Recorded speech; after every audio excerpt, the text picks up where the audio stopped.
আসসালামু আলাইকুম। চলে আসছে আবারও একটি নতুন রেসিপি নিয়ে। খেতে তেমন সুস্বাদু, দেখতেও তেমন মাশাআল্লাহ। দেখতেই পাচ্ছেন, আজ ডিম আলু দিয়ে নতুন একটি রেসিপি আপনাদের জন্য তৈরি করলাম।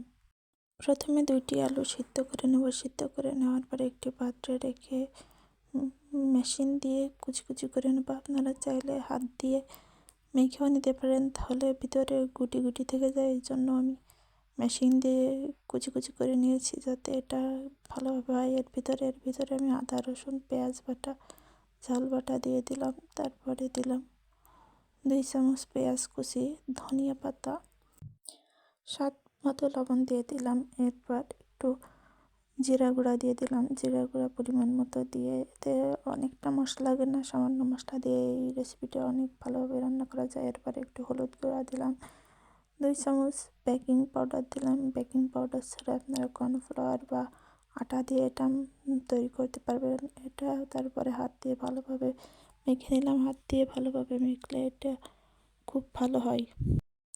আমার মাখাটা প্রায় শেষ। এরপরে এর ভিতরে আমি 2টা ডিম ভেঙে দিলাম। দেখেন, এভাবে 2টি ডিম আমি আস্ত করে ভেঙে দিলাম। দিয়ে এটা ভালোভাবে মিশিয়ে নিব হাত দিয়ে। যতক্ষণ না পর্যন্ত ভালোভাবে মিশে, ততক্ষণ পর্যন্ত নাড়িয়ে আঠালোভাবে এটা আমি মাখিয়ে নেব। দেখেন, এভাবে মাখাতে থাকবো যতক্ষণ পর্যন্ত না হয়। এভাবে এটা তৈরি করে খেলে আপনারা বুঝতে পারবেন স্বাদটা কেমন হয়। এরপর একটা প্যানে আমি একটু তেল নিয়ে নিলাম ভাজি করার জন্য। তেলটা গরম হলে আমি ডিমটি ভাজি করে নেব, এই জন্য তেলটি গরম করতে দিলাম। তারপরে এর ভিতরে তেলটি গরম হয়ে গেলে আমি সবটুকু ঢেলে দিলাম। এটা তেমন পুরো হবে না, আবার পাতলা হবে না, মিডিয়াম সাইজে হবে। এটাকে সমান করে আমি মেপে ঠিক করে দিলাম চামচের সাহায্যে।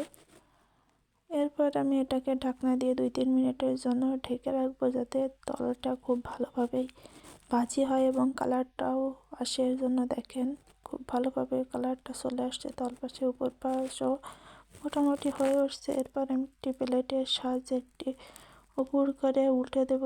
এটা আপনারা চামচ বা খুন্তির সাহায্যেও করতে পারেন, তবে এটা ভেঙে যাওয়ার সম্ভাবনা থাকে। এজন্য আমি প্লেটের সাহায্যে উল্টে নিয়ে পরে আবার ঢাকনি দিয়ে ঢেকে দিলাম। দেখেন, এরপরে দেখেন 2 পাশে মোটামুটি ভালোভাবে হয়ে গেছে। কালারটাও মাশাআল্লাহ অনেক ভালো হয়েছে। এরপরে আমি এটা ঠান্ডা করতে দিব। ঠান্ডা না করে কাটতে গেলে এটা ভেঙে যাবে, এই জন্য আমি এটা পুরোপুরি ঠান্ডা করে নেব। এরপর একটি কড়াইতে আমি সরিষার তেল দিয়ে নেব। নিয়ে কিছু আলু, 2টা আলু ছোটো ছোটো ডুম ডুম করে কেটে একটু লবণ দিয়ে হালকা ভেজে নেব।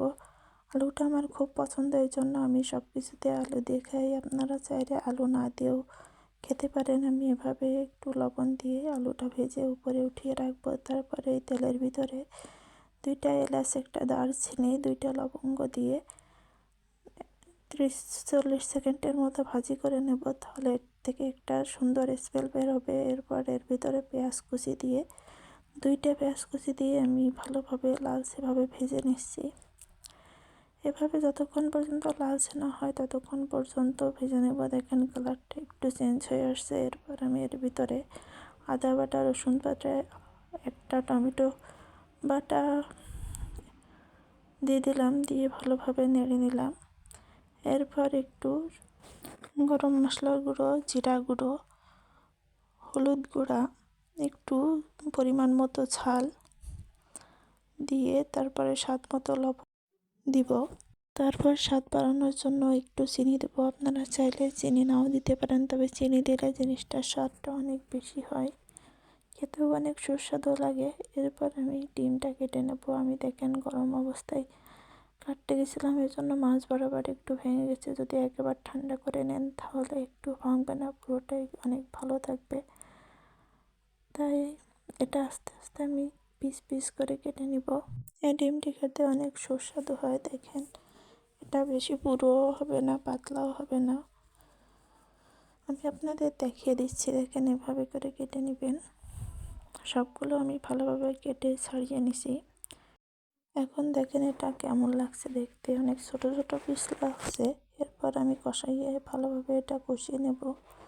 কষাতে কষাতে কষানো হয়ে গেলে এর ভিতরে আমি আলু ভাজিগুলো দিয়ে দেব। তারপরে আরও বেশি কষাতে থাকবো, যত বেশি তরকারি কষিয়ে রান্না করবেন তত বেশি স্বাদ হবে।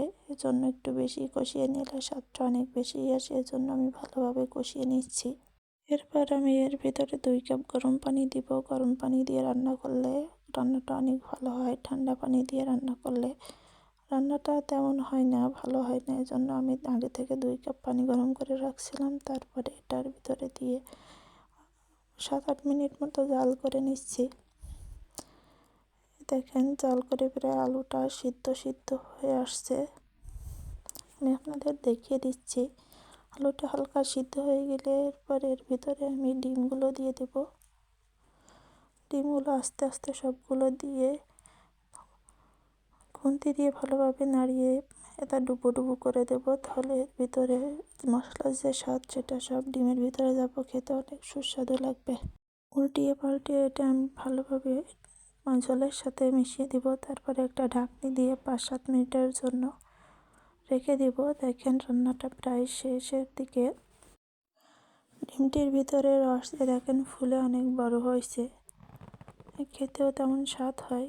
এর ভিতরে আমি একটু গরম মশলার গুঁড়া দিব। শেষে গরম মশলার গুঁড়া দিলে খেতেও অনেক স্বাদ হয়। এরপর হালকাভাবে আমি নাড়িয়ে দেব। পারফেক্টভাবে মেশানোর জন্য মশলাটা আমি হালকা করে নাড়িয়ে দিব। তারপর দেখেন কি সুন্দর হয়েছে। ভিডিওটি ভালো লাগলে চ্যানেলটি সাবস্ক্রাইব করে লাইক দিয়ে পাশে থাকুন।